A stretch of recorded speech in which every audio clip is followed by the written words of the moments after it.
Welcome back, Crazy Man Workshop, Phase 2. Alright, I got the mess ripped out of there. See that big hole right there? That's where all that mess was. Now I got to, the pump is down in that thing right there, the pressure pump. So I'm going to have to sneak all that out of there. I guess I could leave it, I guess it don't really matter, because everything else will fit there. But you do have to facilitate the removal of that. You have to remove the throttle body, get it off to the side, and this EGR transducer, you got to get that out of the way. Now these lines here down here are real tricky to get loose. I highly recommend 13mm tubing wrench. Tubing wrench is one of those jobbers right there. See that? That's a tubing wrench. That's the only thing you should use on brake lines, fuel lines, that sort of thing. This will keep from rounding those fittings off. One of these was super tight. I really had to work at it to knock it loose, but I was able to get it loose.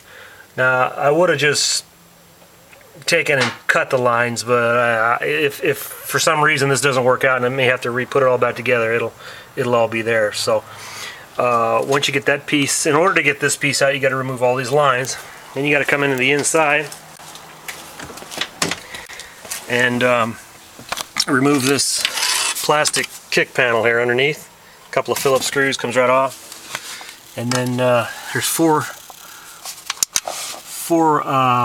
nuts and a little funky clip that you got to take off. This one I completely destroyed, but I got a couple of them at the boneyard when I took it apart, so that's not a big deal. That clip's kind of tricky to get off sometimes. Pretty basic tools wise.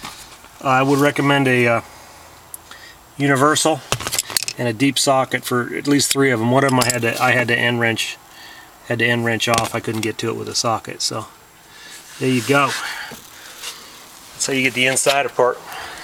And there's that mess right there. Bendix 10 system or whatever the heck it's called.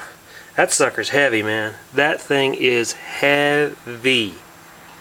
So we're going to continue on. Now the big quest are brake lines. I got to replace the brake lines. So stay tuned.